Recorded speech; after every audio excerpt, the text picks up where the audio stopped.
মানুষ মাত্রই ভুল করবে, এটাই মানুষের একটি স্বভাবগত আচরণ। মানুষ তার কর্মজীবনে, পেশাগত জীবনে এবং যে কোনো ক্ষেত্রে ভুল করতেই পারে। কিন্তু মানুষের ভুল বা দোষ কোনো তামাশার বিষয় নয়। অন্যের ভুল বা দোষ জনসম্মুখে প্রকাশ করা কোনো কৃতিত্বের বিষয় নয়।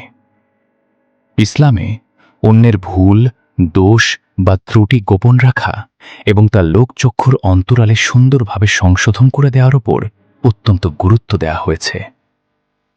প্রকাশ্যে কাউকে লজ্জিত না করে গোপনে নসিহত করা এবং ভুল শুধরে দেওয়া সুন্নাহ ও ইসলামের শিষ্টাচারের একটি মূল স্তম্ভ।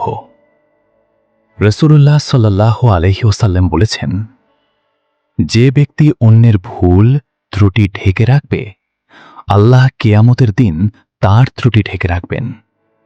আর যে ব্যক্তি অন্যের ত্রুটি প্রকাশ করে দেবে, আল্লাহ তার গোপন ত্রুটি উন্মুক্ত করে দেবেন, এমনকি তাকে তার ঘরের ভেতরেও অপমানিত করবেন।